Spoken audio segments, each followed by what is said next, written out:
Welcome to the Vocal Freedom Podcast. I'm your host, Lee Martin Thomas. Join me and my guest speakers as they discuss the journey they've had with their own voice, as well as light bulb moments, stories, and personal wisdoms. Vocal Freedom is a bi-weekly podcast raising awareness about vocal health and well-being from members of the voice community.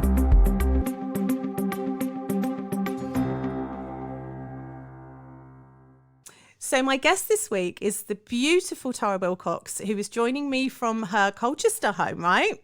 I am. Now, before she was an international pop star touring the world with her brilliant band, The Wandering Hearts, she was a fellow voice teacher working here in Colchester. And we've met many years ago. I think you were finishing your phase 2 as I was beginning mine. And we know each other through the Estill community.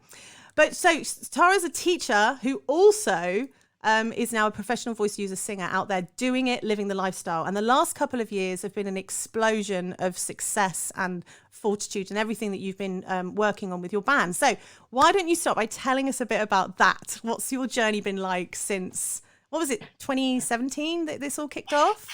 Yeah, so I had a bit of a pivotal shift. I came out of a long relationship in 2014 and took a year to kind of find what I was doing. I was teaching a lot. I was teaching at Mount View. I was teaching at Erdang, was doing lots and lots of teaching, and really wanted to sing again, and hadn't sung because being on the road is quite a demand on relationships, and it's tough. And I thought, no, this is time for me. But at the time I was 28, which historically is old for anything in the pop field. Yeah. It's traditionally considered quite old. So I definitely wasn't going, do you know what? I'm going to be a pop star. Yeah. Like, I had no idea. And a friend of mine had said, I think I want to put together a band. This country music, this UK country thing was booming. The Shires had come along and done some music, and Ward Thomas, and said, do you fancy doing some singing in that vein? My dad's from the States. I grew up, he's from upstate New York, grew up listening to lots of country music, and I said, we'll give it a go. And we started writing some original music. And then AJ and my Chess joined the band, and it was an absolute whirlwind. So we met at a flat in Crouch End, and we were just running through the second rehearsal we'd ever had. We recorded this original song, and the best medium for us to listen back and do some fine-tuning was to put it on SoundCloud. So we put it on SoundCloud so we could just listen back, and about 22 minutes after we put it on SoundCloud, our now manager Steve was looking at SoundCloud for the first time ever. He'd never used SoundCloud before, because he also represented a brilliant songwriter called Robin Howe, and he wanted to find some artists that he could work with. So he contacted us and he said, hey, I'm Steve. I used to be one of the top guys at Sony, and now I've got this management company. I'd love to meet you. And so we all understandably were like, absolute con, not gonna do it. So sent one of the boys to go and meet him, and he was real. He wasn't creepy. And he was brilliant and took us kind of under his wing. And then quite quickly we were introduced to our now record label, Decca, a part of the Universal Music Group. Yeah, and we went in to meet the head of the label, a wonderful woman called Becky Allen. She's just incredible. And she said, we sang a few songs to her, and she just said, absolutely love it. She had to leave for another meeting, but turned to the A&R people, the artist and relation people in the meeting, and said, can you just sign them? You just sign them, and I'll come back. And so again, this is a fickle industry. So we didn't for one second think that they would sign us. But they did. And they would say, how many gigs have you guys played? And at the time, Tim was in Kinky Boots in the West End. Chess, I think she'd been in Legally Blonde, but she'd done some work in St. Lucia. AJ was in this mad, brilliant band that were touring all around the world. He was hitting all these different continents, and I was still teaching, pretending that I was this really cool, girl that just did open mic nights and had no money. And I mean, some of that was true. And we signed this record deal, and it has been a mad. That was in 2016, I think we signed. Yeah. And it's been a mad 4 years. Amazing 4 years. And you've just been to all the sort of iconic places. I mean, to sing on the stage at the Grand Opry in Nashville. Oh, Tara, I'm so like, wow. What come on, you've got to give me that. So there's part of the little girl in you at that moment of walking out. What was that like? That must have been amazing. It was that whole trip was crazy. I'll just try and briefly summarize it, but there's an amazing man. If anyone is listening and wants to Google someone brilliant, his name is Marty Stewart. His wife is the country music legend Connie Smith. Between them, they have so many Grammys. And he was over in the UK, and we were asked to support him on 5 gigs. He used to play in Johnny Cash's band. He is just brilliant. And we were playing at the Sage Gateshead, and he's this amazing just character with this presence. And he came and watched our sound check, and then after we'd performed, after the gig that day, he came into our dressing room and he said, "Hey kids," and we were like, "Oh, kids, it's exciting." He said, "Hey, I really like what you do, and I really want to be the guy." I'll start doing the accent now. "I really want to be the guy that takes you guys to America. I think you should come out to the States with me." And so we were like, "Oh, that sounds cool." Like, yeah. We've not done a gig outside the UK, so that's pretty cool. And he said, "Have you heard of the Ryman Auditorium?" And so the Ryman Auditorium is the best place I've ever performed. It is this hallowed building. It's where the Grand Ole Opry originally started at the Ryman. Okay. Everybody has played the Ryman Auditorium. It's just this gorgeous church. It's stunning. And so he said, "Oh, I've got it." And I do this thing called the Late Night Jam. Chris Stapleton's playing, John Prine's playing, the Byrds are playing, Margot Price, all these amazing people. I'd love it if you could come out and play. So we were like, okay, Chris Stapleton, John Prine, our heroes. He said, "Oh, hey, when you're out, do you want to play the Grand Ole Opry?" We're like, yeah. He said, "Hey, what about Graceland? Do you want to come and play Graceland?" And so we were like, yeah, if any of this actually happens, that would be mad. And then just a few months later, we were landing in Nashville. 24 hours later, we were at the Ryman Auditorium, and we sang. The second song we did was called "Burning Bridges," and he'd introduced us as this brilliant vocal harmony group and really talked us up, and we were like, "Oh God, no pressure."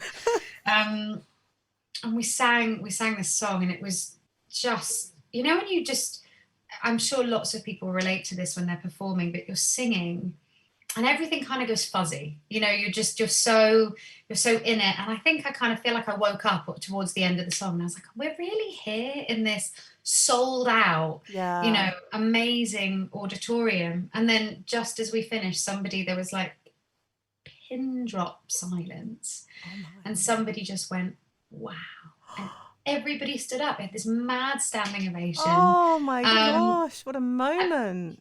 So yeah, and the Grand Ole Opry's, they when you play the Grand Ole Opry, they put you in this like Grand Ole Opry, only one person makes their debut a night. So you're put in the Grand Ole Opry debut room.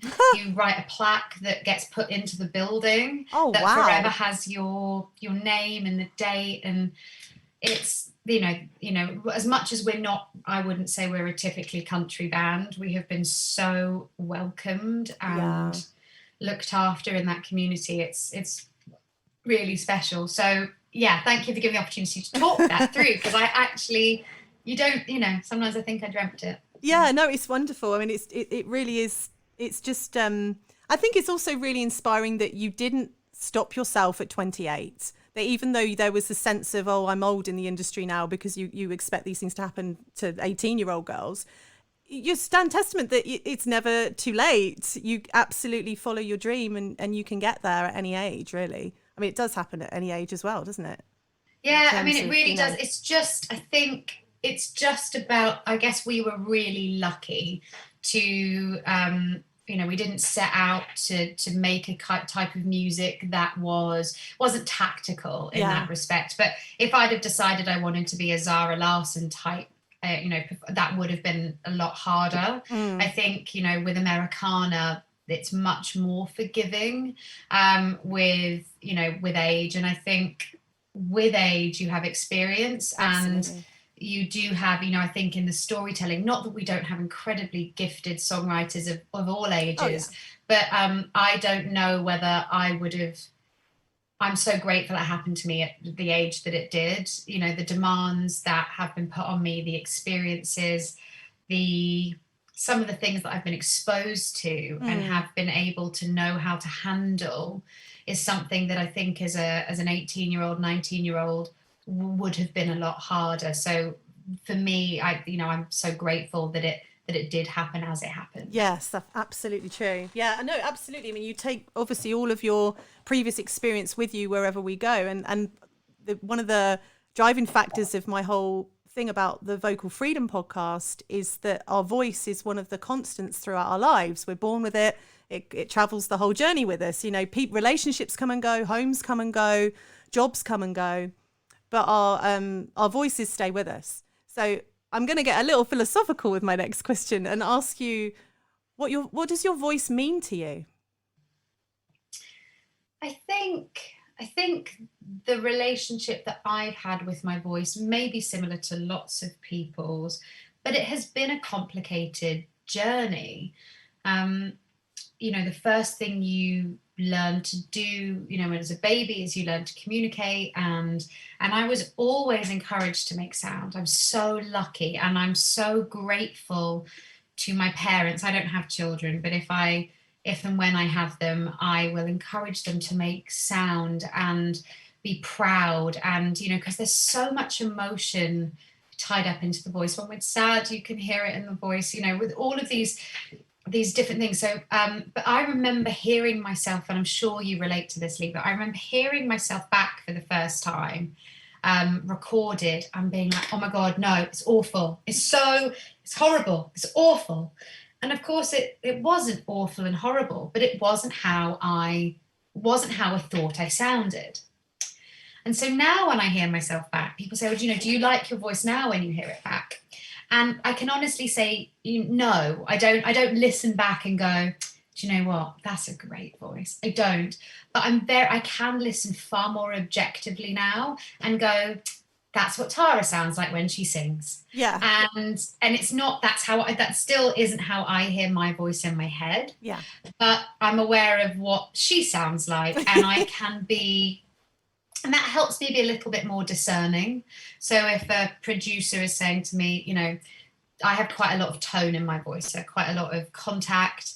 And so that makes it it's got quite a lot of brightness, quite a lot of core, and that makes it not so easy with backing singing, because you want something that will blend a little easier. And so instead of going, my name's Tara and this is how I sing, I'm able to listen and go, okay, what does this require of me? And this is what she needs to, this is what she needs to do. So there's less ego involved. Yeah. So I love it. And I think with that in mind, I love that philosophical question, because I think part of why singing in front of people is so vulnerable is because nobody sounds like you. Nobody in the entire world sounds like you.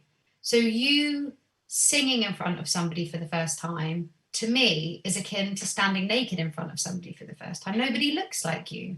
So it is so revealing. And if you are to go and do this and somebody laughs, like if someone was going to laugh at you if you weren't wearing clothes, the damage that would do and the scarring of that, or if someone said to you, you must cover up, in the same way, you must not make noise.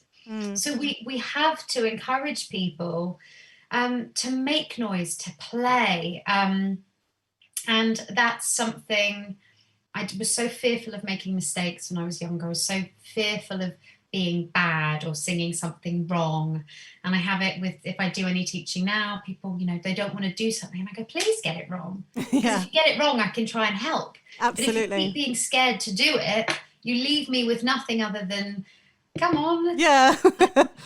Something you said there really resonated, and it was with students who are in a position where you just want them to explore so they can find the right shape or the space, and they're nervous of doing it because they don't want to make an ugly sound, or they don't want to quack or break or whatever it is. So you're right. I mean, that is challenging, but the more we're free about it and the more we're open about the fact that these are not, the mechanics of voice is not quite like the internal of a piano with strings. It's not puppetry. It's tied up with how we are, how we feel, how we are being.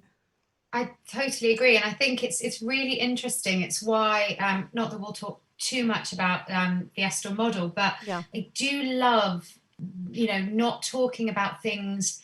I love that we talk about it being free of aesthetic judgment, because I'm so aware now. I do a little bit of work with some of the pop singers at Warner Music, and I get them to do even something that to me seems so obvious and pedestrian, like a siren or a little nya for some brightness. And they look at me like, you are bonkers. What is... And I go, oh my God, I forget this isn't normal for other people. Yes. And so really just being able to play with sounds. And I have zero... ego. I'd like to say I have zero ego with my voice now. If someone, and I feel like I don't have a lot of ego with it, that if someone says I don't like it, it's horrible, I don't think that's very useful. But fortunately that hasn't happened a lot. But if someone said, I could you do something different? Or if I try it and my voice cracks or does something else, that's great, because I know that what I was doing wasn't right. And I think, I know you'll know this analogy, but if we think about it like with ice skating, so when you see people do those amazing double pirouettes, triple pirouettes on the ice, how many times do we think they fell over before they got that? Because, and what happens is that they'll jump and they'll fall. And it's not like, and if we liken that to singing, we hit a bum note, that's a bit embarrassing. You're not physically hurting. How sore must your legs, body, bottom be every time you go and jump on the ice and then you fall? And then you have to get all of that bravery up to do it again. Have you read that book, Bounce, by Matthew Syed? Yes, absolutely. I've got it on my shelf right there, and I've lent it out to many clients, as well as I've got some of his new stuff now for kids, which is brilliant. So good. Yeah, absolutely. A friend of mine's a head teacher, and she had him come in and talk to the school. Oh, amazing. And I was able to go in and watch him talk. But I love that the idea of the myth of talent and the power of practice. And me and you touched upon it when we were talking just before we started. But we live in a culture that loves to celebrate overnight success. We, in every single capacity, if it's weight loss, we don't want to hear somebody's got really fit, has got strong, we want to believe that they did it in a week or they did it in 2 weeks. It was overnight, and it was I still ate chocolate, I still had wine, but God, I'm now 5 stone lighter. And we don't want to hear that they had to walk a lot and exercise, and because if that's possible, then that means that it might be possible for me. And if I haven't done that, that's obviously some fault in me. So I'd rather just believe that it isn't possible for me. And it's the same. And we live in a world that really likes to perpetuate that fantasy. So when Leona Lewis did The X Factor, she was touted as a very quiet receptionist. Yeah. Who had, she hadn't sung. She was, but this was going to be her time where she was going to sing. And of course, she'd been to Brit School. She'd been in The Lion King. But that isn't interesting, because if that girl sung for 6 hours a day and done really, and woke up early and worked really hard, then that means she really worked to get to that. And it means it's not possible. So what you end up doing is going, well, it's not, I can't do that. That's not, I could never do that. And what you mean is, maybe you could never put the amount of hours in or something, but the voice is a muscle. And so I sincerely believe that you can do anything you want with your voice. Not that it's as simple as I want it, so let it happen. But it makes it tough when there are people that appear, they go, I've always been able to do it, it's just really easy. And maybe there is, you know, some natural things that go on, but certainly, you know, you didn't get to the level of expertise that you're at, Lee, with your knowledge by going to bed one night and waking up the next morning and it was just in your head. No, absolutely. There's a lot to learn with voice science. And I think what's really interesting, what I'd love to get across to people now is we have to eradicate in all youngsters, in my opinion, and everybody, this need for perfection. Yeah. This quest, because it's that quest for perfection that is blocking people from exploring, because that's really what you're talking about. And so, and what I try and say to people I'm working with is, if you come in and you do a perfect job, and you don't take risks necessarily because, you know, you pick the song that you know is safe, that you know is comfortable, that you know you can do. And I go, oh, well done, that's great. My opinion is your mum could do that for you, your dad could do that for you, someone could say, and you could save yourself the time and the money. Yeah. It's much better to go, okay, why don't you present a problem? Bring something where you can learn from it. So, and it's so tied up in this need to be good, to be right, to be perfect. And I think you're right. It's really so interesting with the psychology stuff of that. And that's a really easy thing to just say, but it is something I work on. I'm not a natural mover. So I went to drama school when I was 19. And I remember the first time I was asked to do a step ball change, I genuinely remember looking around for a ball and a step. I had first position, I thought was the first position we'd done that day. I had no idea what was going on. And so, you know, suddenly we're doing music videos, and suddenly, you know, we'll have a camera person follow us and they'll say, can you just walk from the door to the studio? You'd think that was really simple. I do it all the time, but suddenly I'm thinking about walking, and I'm walking not in opposition, but I'm walking like this, and I'm going, why am I doing this? Or I'm playing the tambourine and I'm, you know, naturally hypermobile and all looks a bit chaotic, and I have to have this little chat with myself where I go, just don't apologize. Like, I'm like, just breathe and have fun with this. Yeah. And realize that you're cute. And that, we did a gig on Sunday, just a live, like an online gig. And I had to play this blasted tambourine in this new song that we'd recorded, and Chess normally plays it, but she was doing the mandolin.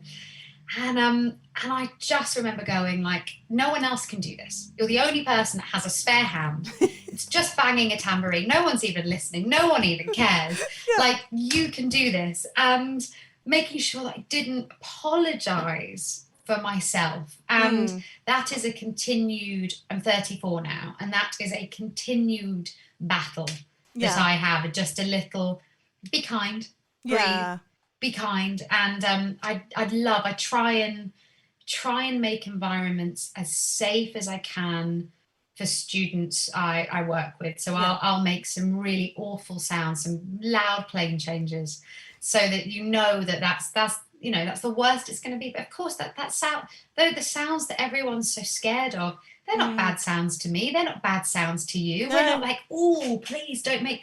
That's great, because you go, oh God, this is what's going on, and you know, why don't we play with that? So that's that. All of my family is psychologists. My dad is a forensic psychologist, sister's psychologist. My dad and I are writing a book at the minute, slow on the upkeep, but it is happening, on nerves and anxiety with voice. Amazing. Because that's something that I spend a lot of time working with people on, and with my dad doing a lot of CBT, some cognitive behavioral work.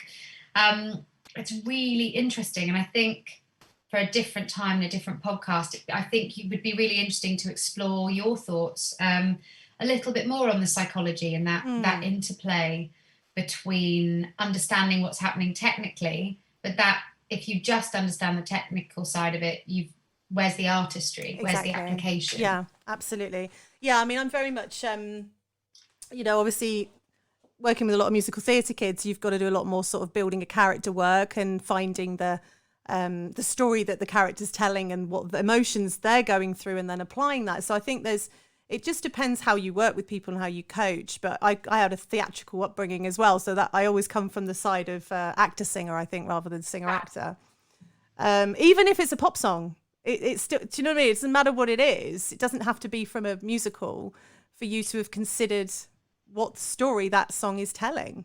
I also can't tell you how long we spend writing lyrics. I spend, Anne-Marie Speed asked me to go and go and talk on a day of commercial singing with her. And, there's this real misinformation that pop singing is easy, and pop singing people don't care about the lyrics, the words don't matter. You don't spend hours and hours, days and days rewriting. If you listen to Taylor Swift's new album, Folklore, the writing in that is exquisite. It's so fantastic. People, you write songs to be heard, to encourage people to relate to, we all have those songs that we listen to. Well, that's the breakup song, or that's the song I can't listen to because it reminds me of this, or this is my wedding song, or how long do you spend picking your wedding song? Lyrics are important, and they're very rarely opera or musical theatre. Yes. And I know I'm a massive musical theatre fan. It was my training. So, but I think that's so fantastic that you say, even in a pop song, it's not that we go, I heard that you, it doesn't become, no, it doesn't. Yeah, it doesn't need to be sort of theatrically performed. No. But also, just coming from a place of whatever you're singing, you're communicating with a sense of truth, because that's the bit that people connect with. If you're BSing yourself or the audience, they'll know. Sure, so true. You've got to be present, and that's not always easy. I think that's really difficult if you're singing the same set. So, I mean, how does that work with your band, with your traveling and stuff? Are you ever finding that there are any issues with that staying present in the moment, or does it feel a bit like you're on a treadmill sometimes? I don't know what that's like. Good question. I think we did that live stream gig at the weekend, and we did a couple new songs, and there is something joyous about new songs because there's that little risk that they might go wrong. Yeah. And I remember vividly, auditioning for songs, and had this song that I'd done 100 times. It was really good, but I was bored of it. Which I now just think is so arrogant. I'd go, I'm just really bored of it, and now I want to do this new song. I kind of know it. I kind of like it. I think it's going to be great. And of course, as soon as you've got 12 people staring at you, one of my earliest memories of professional auditions, I auditioned for Footloose. I was 18. I was still at 19. I was still at drama school, and they had asked me to prepare a song. I only had musical theatre stuff in my rep, so stupid, which is ridiculous. So I took Astonishing from Little Women, the worst song to audition to Footloose with, but they'd sent me a couple new songs, and I was like, yeah, I know them. And I knew them when I had no pressure, and I was in my bedroom, and it was absolutely fine. And I got in there, and of course, I just, a couple lines in, couldn't remember what it was. They all started joining in with me. Wow. And afterwards, they were like, oh, lovely. And I remember going, I'm so glad I get to go back to drama school, and I don't have to go back to my waitressing job because I screwed that up so badly. And I made myself a promise that even if I was so bored of the song, it doesn't mean they're bored of it. And it's my job to make it fresh. Yeah. Because me being bored of it means I know it, and I know it really well. It means I can maximize light and shade. I can maximize character work, and that's enough in a high pressure environment. So when it comes to us now as a band, something like Devil, Wish I Could, Burning Bridges, I realistically have sung all of them about 1,000 times, a minimum about 1,000 times. But I feel really lucky to be doing what we do. So I just take myself back to how I felt when we wrote it, and I consciously dig deep and graft in every single song every time. It's never, for me, it's never autopilot. Great. It's always it's all, and it isn't something that's easy. Sometimes am I losing this? Am I not? So but then I guess I'm lucky in that I'm in a band with 2 other singers. Yeah. So I get to look at Chess and she'll smile at me, or I look at AJ, and you can have all these little moments in between you, and that so helps to keep it to keep you all together. That's amazing. I mean, that's one of the wonderful things, is that you're all singing as well. You're all, and you've obviously really fine-tuned all your harmonies and your voweling and everything. It's all magnificently done. Thank you. Is there anything that you know now that you wish you'd learned sooner on this journey? Yes. I remember a couple things. I remember really wanting to know what my voice was. And I have it a lot with students as well. They go, I just want to know what I sound like. What should I sing? What is it that I should do? And that's something I really struggled with, because I wasn't sure if I should be a musical theatre singer, or I'd done a lot of classical singing when I was younger. So did I go to opera school? Jazz, maybe I'll do some jazz. I was a big Ella Fitzgerald fan. Or folk, maybe I'll do some folk stuff, because I really like Kate Rusby and I really like Cara Dillon, and I'll do some folk, or maybe I'll do some rock. And I wish I'd known that I didn't have to choose that, and that didn't make me a less good singer, because I didn't have that. What I envied people that were like, I'm a jazz singer. And that's and I remember thinking, I just want someone to tell me the thing that I am supposed to sing, and then I will just do it. And actually I didn't need to do that. And the fact that I was so excited to sing all of these different genres has meant that our songwriting as a band, you can't put your finger on it, because you're going, it's a bit folk, it's a bit jazz, it's a bit this, and it has given me carte blanche to play. Yes, that's amazing. To absolutely play. And I remember thinking, I'd listened to Celine Dion, and I'd listened to Bonnie Raitt, and I'd listened to Cara Dillon, and these really different sounding voices, and I'd play with some of the sounds they made, and I'd go, am I pretending? Is this me pretending to be these artists? And actually, I could try really, really hard to sound like Celine Dion. I'm never going to sound like Celine Dion, because she's made differently to me, but certainly no one's ever going to go, oh God, you know what, she sounds just far too much like Whitney. It's like, that's not a bad thing. Yes. So we can, as long as it's choices, as long as you can pick and choose what you're doing. So I wish that I had learnt to let go of this sense of what my voice was going to be, and the pressure. And actually I wish I'd just allowed myself to play. And I think understanding voice, again, like you, I got into understanding technical voice not because I couldn't do it, but because I couldn't teach it. But I do think, I think as women, certainly I went to a good grammar school in Birmingham, and, you're definitely, and I so just wanted to please and to be good and to be right. And I totally am with you now. I just wanted to be liked. I really wanted people to go, oh, Tara's lovely. Tara, she's great. And I was exhausting myself doing all this stuff for people. And I was like, do you know what? I'm pretty sure I'm all right. I'm annoying, but I'm all right. So I can live with that, and there's, so I'm 35 in December, and I'm down for just owning who you are. And also owning the things that might need fixing. I need to learn to talk less. Of all the voices on the planet right now, whose voice are you listening to? Who can you not get enough of? For me, my absolute, she talks to my soul, is Ella Fitzgerald. She's just I remember, like, if I'm going through anything, I put her on, and it's like the USP, the je ne sais quoi, that kind of core of her voice is like honey to me. And the lightness that she has, there's that brilliant recording. So if anyone's listening hasn't listened to Ella Fitzgerald, just as an introductory album, just an Essential Ella, which is just a compilation of stuff. is just great. But there's a track on there where she is in Berlin and she's singing Mac the Knife. And she starts and said, you know, we're going to do something for you. You know, you won't have heard a woman sing it, but we hope you like it. We hope you remember all the words.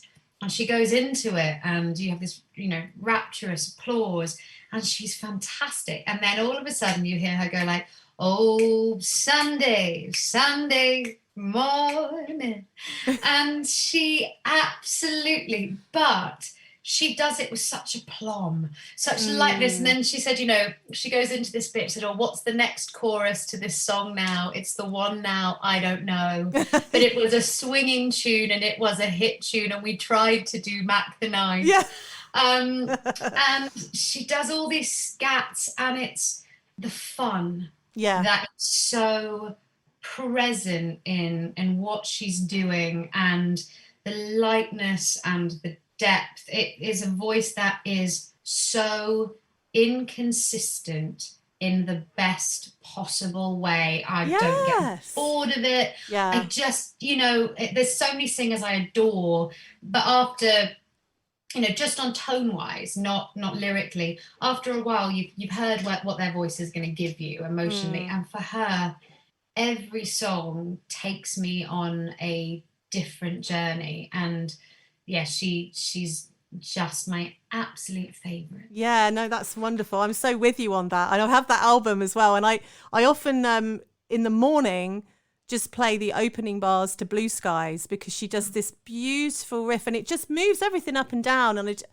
you're right. I think for me, when I hear Ella, it's her flexibility is seamless. Even when she's really dipping in and out of different qualities, it's like, wow, it's just dreamy. Yeah, and when I was younger, because I think it's harder now. I think, you know, for young people in particular, you sing what you hear. And when I was so lucky growing up that when I was growing up, the singers that I listened to were, because it was who was in the charts then, was Celine Dion, Whitney Houston, Barbra Streisand, and Eva Cassidy. So you're talking about four incredible powerhouse singers. Now, you've got good, but if you think about that compared to, I mean, Adele's tone is beautiful, but if you think about range-wise, very different. Yeah. A lot of the sounds are really similar and people, you know, mimic sounds and you play with sounds. But Eva Cassidy, to me, when I was growing up, was to hear her do something like Fields of Gold or Songbird, which was about beauty of sound, but then for her to do something like Blue Skies or Blues in the Night. Have you heard Eva Cassidy do Blues in the Night? I don't know. She is so sassy. It comes in and I think it's like maybe like a top, it might be like a G, but it's like, my mama, and it's this like mad bluesy I mean, you wouldn't think when you hear Eva Cassidy sing Blues in the Night. And again, you're talking about those transitions moving through things. And I love the fact that she could be this beautiful time after time, you know, but could singer, but could do Wayfaring Stranger, could do Blues in the Night, could do these other things and play with their voice. She would be the other one, I think. I think they would all, in my mind, they all kind of constitute the old torch singer, don't they? That image of a woman standing alone with the microphone in a spotlight on a stage with a beautiful pianist spilling her guts about, you know, whatever that trauma or experience is. Heartbreak, lots of songs of heartbreak, amazing torch songs. But I think you're right in that Eva Cassidy for me brang something else. Is that even a word? She brang it. She brang it. She brought something else to the table. You almost feel, I feel like you can hang on every word because she means every word. But then if someone was influenced by and takes on Eva Cassidy, but that bit's missing, you can like tell straight away. It's, you know, so I think great influences are brilliant, but they can be dangerous. And these times, you're right, are so strange. How many students have you worked with that are in love with Billie Eilish and her style of singing? That's really very, very quiet and close to the microphone. How do you feel about that? I mean, for me, it's about choices. I find it really, when I was younger, I learned from that little purple songbook that you're given for your associated board, grade 1. So it was like, my father has a garden with many lilac trees. I remember I would have sung Aaron Copland. Like, I just loved singing. I would have sung anything that my singing teacher told me. And now I get people, I go, right, I know you want to sing Billie Eilish, and that's great. We can do Ocean Eyes. That's fantastic. But I also would like us to do something with a little bit more line, with a little bit more. It's like, no, I don't really want to do that. I'm like, why was I just this kid that would just sing things? I love it. I think Billie Eilish is an amazing artist. She really is. But it's musically, for me, it's very singularly faceted.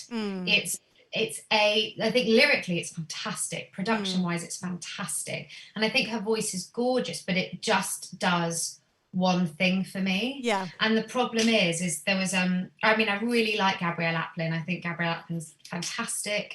We've worked with her a little bit. But there was when her song Home came out, years ago, I had all these kids that would come in, and they'd all sing with this really breathy, I'm a phoenix in the water, a fish that's learned to fly. And they'd all do this like weird, breathy middle constrictor thing, but they all would swear it was their natural voice. And this is what they did. But it was because that was all you were hearing was songs over one octave that was there. So my issue with Billie Eilish is more, I don't mind Billie Eilish, but I just like sing Billie Eilish and then go and sing an old American songbook song. Yeah. And, it's about choices. I think that's just so important, because in whatever capacity you're in, if you're in the studio, someone will say, can you give me more breath? Can you give me straight tone?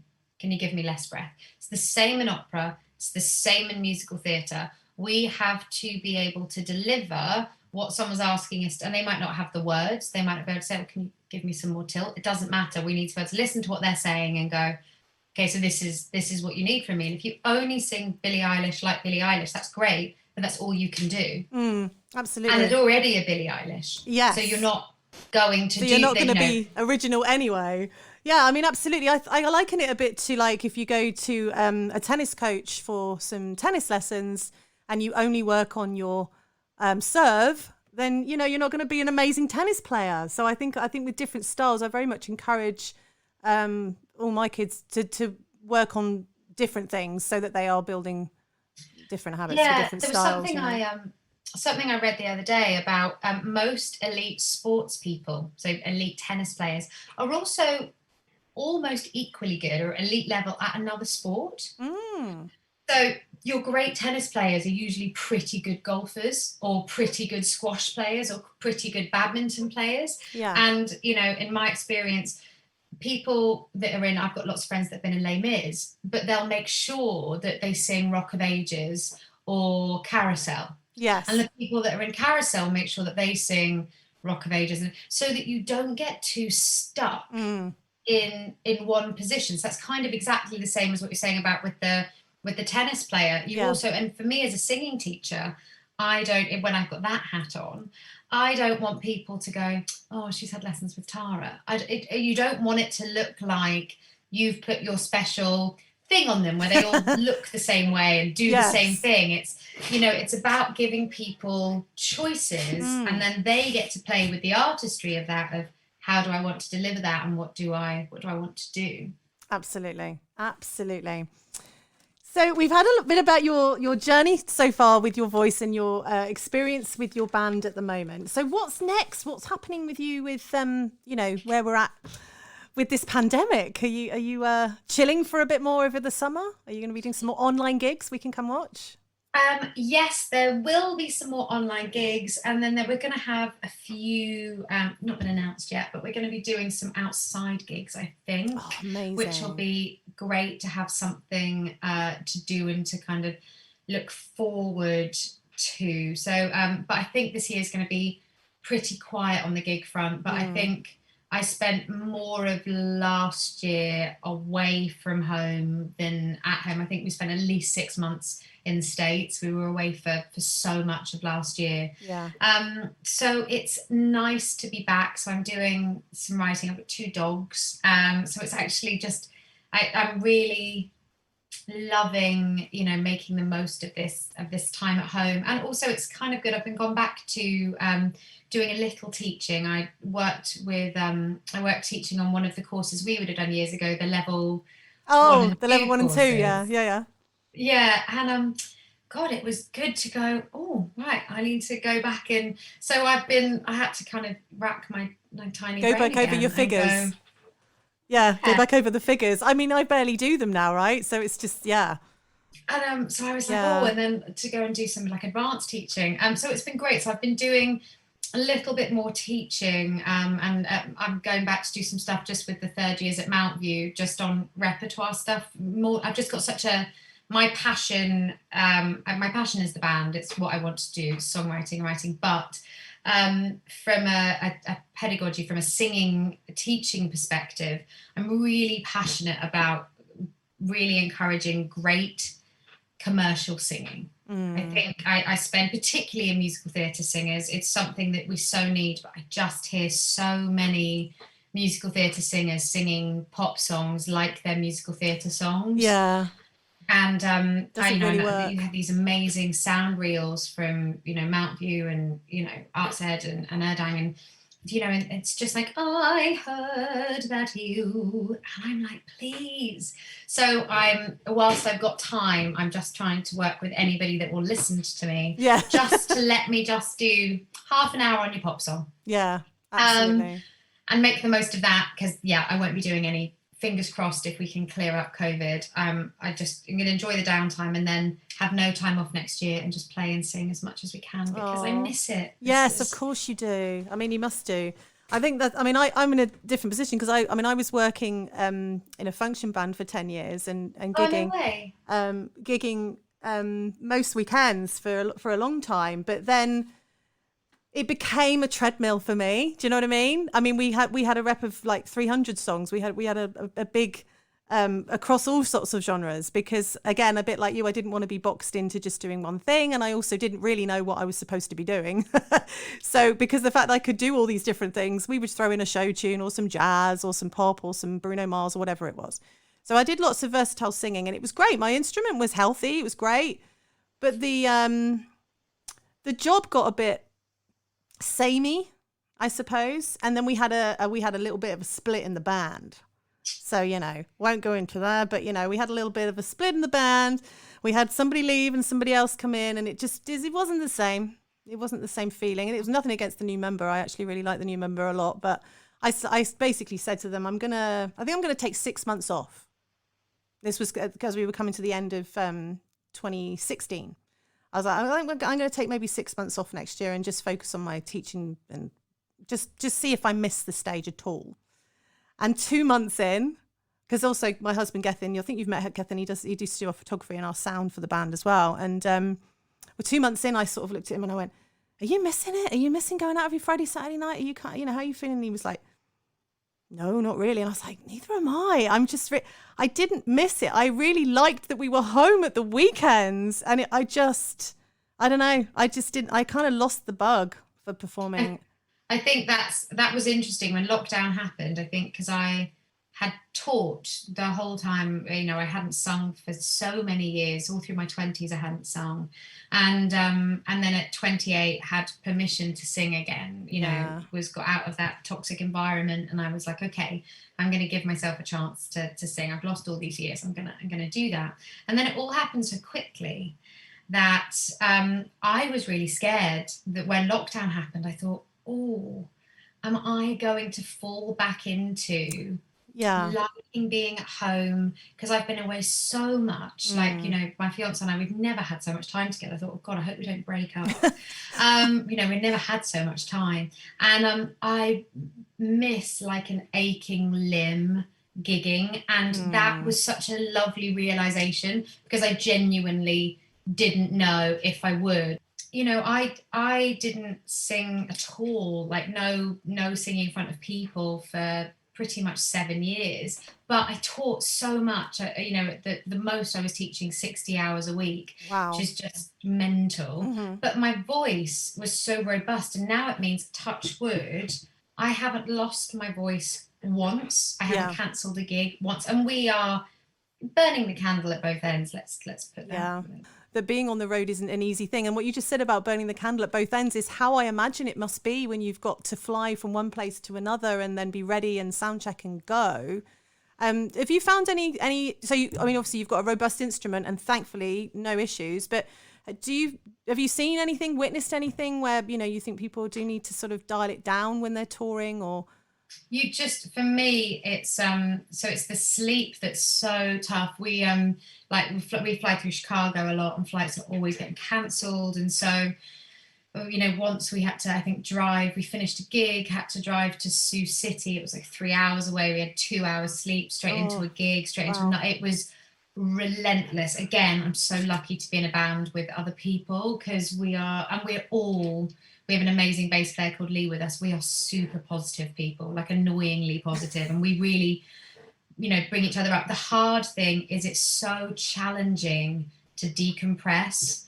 You are on this mad roller coaster of adrenaline and performing and doing something. And so for us, not on a problematic level at all, but having a drink is and it's, it's quite a normal thing to do, or have a glass of wine, but also we'll be in Mississippi, and we don't have to leave till 11 o'clock the next day. So we come off stage at midnight. And so it's so easy to fall into, all sorts of debauchery, really. But the main thing that I have to clock, even when I've had a drink, is my speaking volume. Yes. Because that's the thing that is so damaging. And also just making sure that my levels are set properly, that I have enough of me in my monitors. It's difficult with a band. I have more of the two singers either side of me, because if I can't hear them, I can't blend. We're constantly, one of them's got a cold, one of them's got hay fever, one of them's under the weather. The way they're producing their sound is different. And so the three of us are almost in the shared headspace where we have to listen. So it takes us longer, I reckon, than lots of people to get our levels right. And that is never something that I will apologize for. Yeah. Because if I don't, and I have to push to be heard, and that's certainly harder with newer artists on the scene. If I remember playing, I think it was Latitude, but one of the early times, and you're sound checking over a DJ set. So there's like a massive, and so you're going 1, 1, 2, 2, 2. You haven't got much more than that. But then I really had to build the confidence to direct the sound guy with what I needed. Yeah. Because if I don't, I feel it afterwards. I'm going, my throat feels scratchy. So again, checking yourself, going, okay, I need to not drink today. I need to steam. I need to have lots and lots of water. For me, diet isn't a big thing. What I eat doesn't massively affect my voice. But then, the stuff I'm singing is quite demanding, but it's not like I'm singing Defying Gravity, 8 shows a week, but we are doing hour-long sets. But steaming is good when we're flying. I make sure I've got a mask. I don't know a lot about those nebulizers that people use now. I got one here.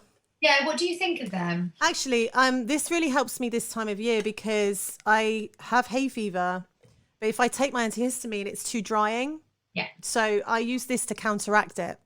But at the moment, I'm not taking my hay fever tablet because it's not that bad this season. Sometimes it gets worse. If I get really bad and I have to take my antihistamine, I basically just use this to counteract the drying effect. But I would need to use this probably 5 minutes in every hour, just to take a break between classes and just take that for 5 minutes. But I prefer it to steam because there's no heat.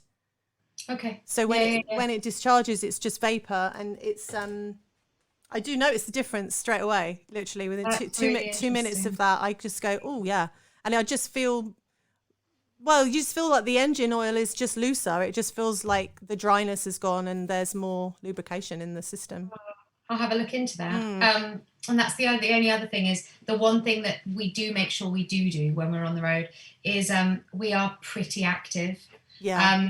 So even if, we'll do yoga or workout, I cannot get my body to work if it's tired. My voice just does not work. Yeah. So I will run on the spot, do like 5-10 minutes of like a hit workout. So for me, like necking a few pints of water and really working my body, some retraction, a good warm up. And I've got my warm up down pat now. I can do a pretty good warm up and know what my voice is like within a few minutes. And there's times where my voice feels so robust, I don't need to warm up, and because I just know how my voice is doing. But I think checking in that kinesthetic perception, that awareness of how you're feeling is key, and what you're hearing, I think, is important too. If you're in a loud gig environment and people are shouting, you just need to make sure you can hear yourself. What's the typical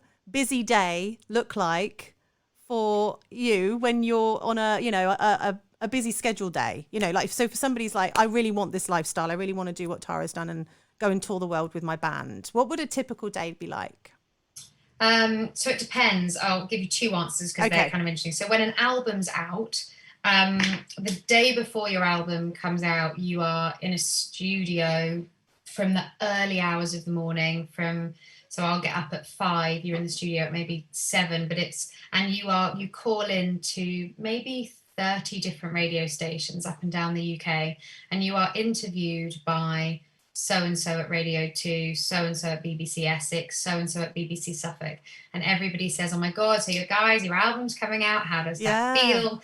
And so you do that for nigh on 6-7 hours. It's constant. Somebody's good and generally brings you some food in that you don't have to pay for, so that's fantastic. That's cool.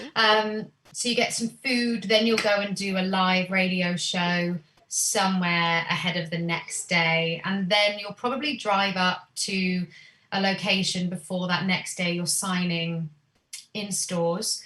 And what's really common just around that is you go and do what they call a radio tour. And radio tours are relentless. So you are 9 a.m. in Bath, 11:30 in Bristol, 2 p.m. in Kenilworth, 3 p.m. But you do that, and you're meeting people, you're doing 2 or 3 live sessions. You get up, you end up in, I don't know, somewhere in the Midlands by 8 p.m. And then you go, okay, I'm gonna eat. But that's every day. When we did our last, we did a 2-week radio promo sort of tour. But it's the same. We do record store tours when it comes to signing. But whenever they go, oh, you've got your radio tour, or I see anyone, the Ward Thomas girls did their radio tour maybe a year ago. I remember just going, guys, how are you doing? Because it is. Yeah. It's crazy, and sometimes you're driving. Fortunately, we've been lucky in that normally someone's driving, but often bands will drive themselves, particularly in the early days, because there's no real money in record sales anymore. Yeah. The money is in touring, and the money is in merchandising, and it's why this is so tough for people. Because if you can't gig and you can't sell stuff, records, unless you're Ed Sheeran and Dua Lipa, there's not money in that. So you are doing it as and particularly the labels support you in the early days with tour support, but once that's gone, where we're at now and we're in profit, it's hard. It's hard graft, and it's long, and you say yes to everything. But we've also done stuff where we did a tour with Justin Townes Earl, which was really cool. We started in New York City and we ended up in Austin, Texas. But the drive between each place, from Birmingham, Alabama, we played the House of Blues in New Orleans, we did like North Carolina, all these amazing places, but every drive was a 6-hour drive between each place. Are you in one of those big things with a bed in it? No, I wish we were. No, because we're so not at tour bus level. In the UK we have one, but we were like, no, because the label was saying, do you want to do it? They're like, you have to take it yourself. So we were like, oh my God, no parents. No, everywhere you go, you have a sound guy, a tour manager. It was just the 4 of us. So me, Chess, AJ, and our bass player friend Lee.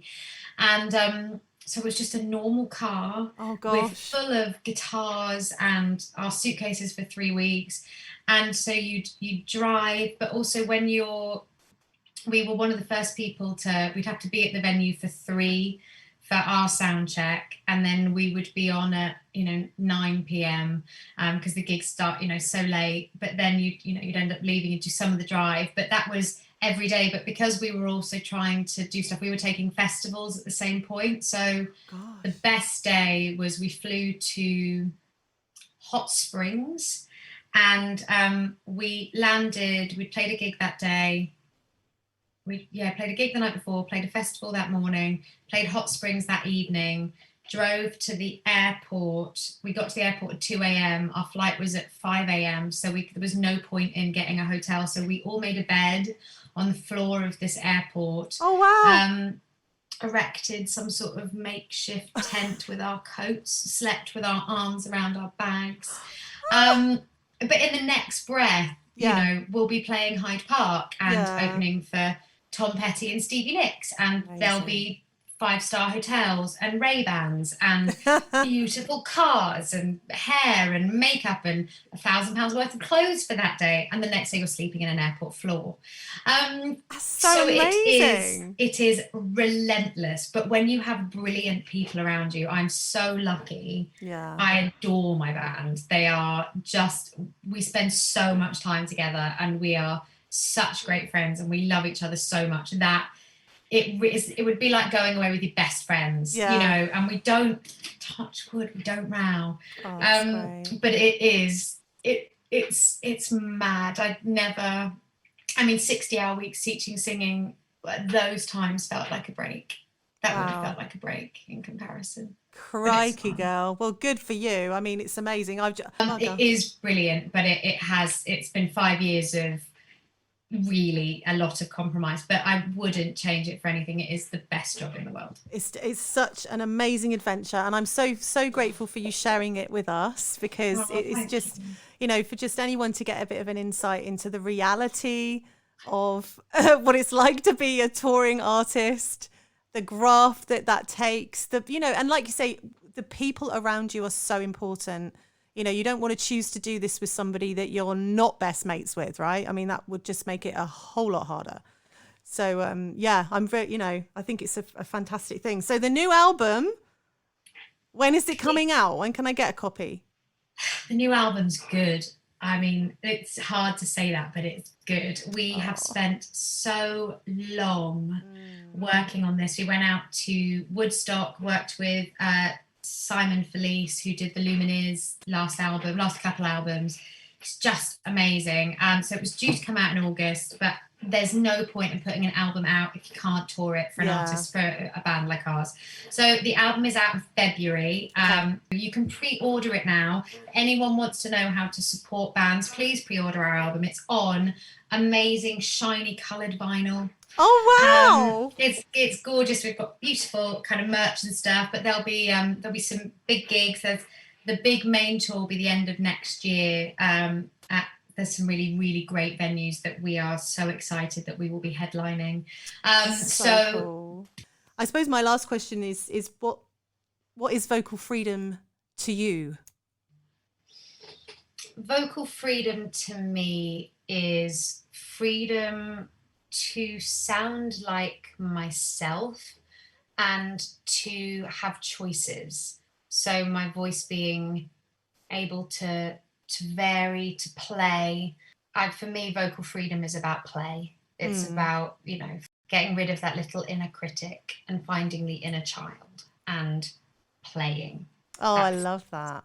No, that's a lovely answer. Thank you. Yay. That's so cool.